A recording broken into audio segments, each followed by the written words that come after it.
You might say that a refrigerator works by taking heat from the inside of the box and getting rid of it on the outside. Refrigeration is the transfer of heat from a place where it is not wanted to a place where it is unobjectionable.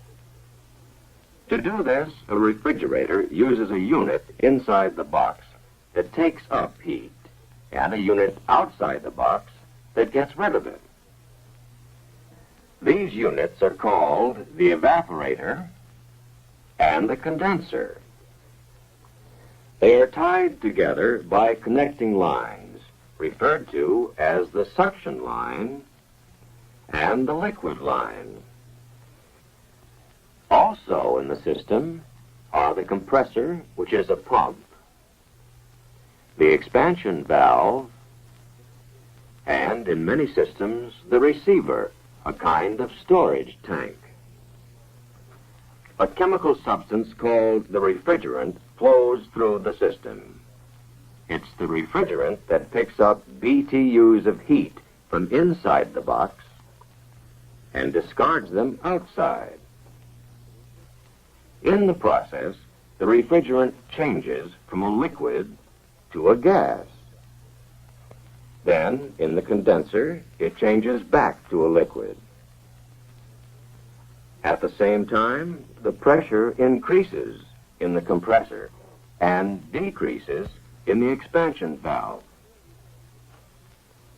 Before you can understand how the system works, you must learn why and how these changes take place. That means learning some basic principles concerning heat. To begin with, take a swimming pool, and Kathy, who was swimming in the cold water. After she has dried off, she finds the air warm. But Helen has just come from the steam room, and she thinks the air is cold. The words hot and cold are relative. They are used to compare one thing to another. As the girls gossip together, Kathy gets warmer. Heat from the air passes to her body and warms her. But Helen gets cooler. Heat passes from her body to the air. Heat always passes from a warmer substance to a cooler one. If you put an ice cube into water, the water is cold, but the ice is even colder. By comparison, the water is warm. Heat will flow from the water to the ice. This changes the ice, which is a solid, to water, which is a liquid.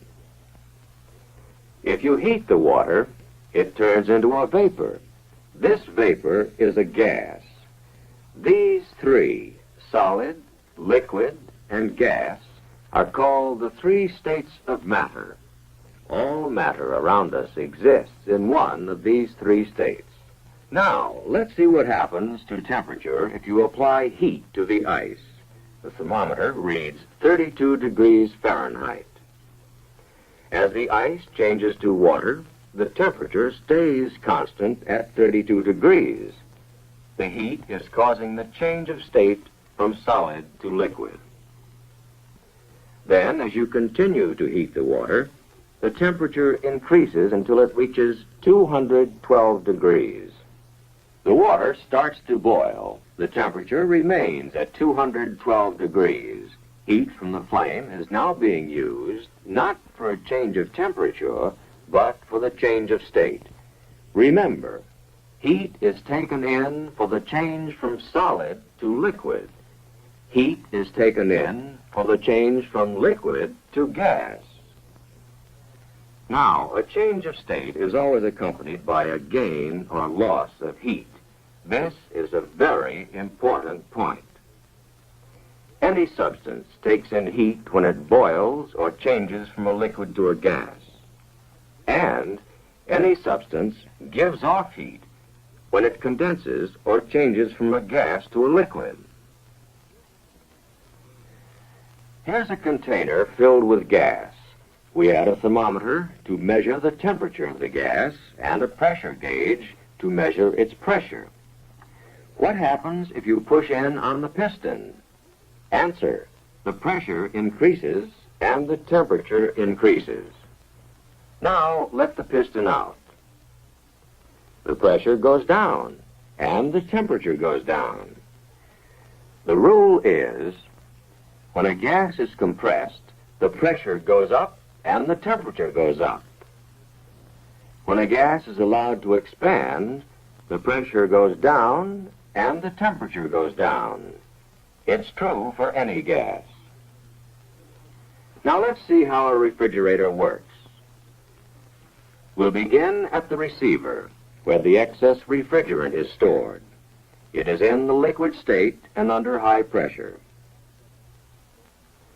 The high pressure forces the refrigerant through the liquid line to the expansion valve. This valve causes a pressure drop. The high-pressure liquid becomes a low-pressure liquid. This is like letting air slowly out of a balloon. The air in the balloon is still under high pressure, but the air that gets through expands and its pressure drops. In the same way, refrigerant that passes through the expansion valve expands, and its pressure drops. The low-pressure refrigerant flows into the evaporator. Now, if any of the food in the box is warmer than the refrigerant, heat will flow from the food to the evaporator. So, in the evaporator, the refrigerant takes in heat and begins to boil. Remember, any substance takes in heat when it changes from a liquid to a gas.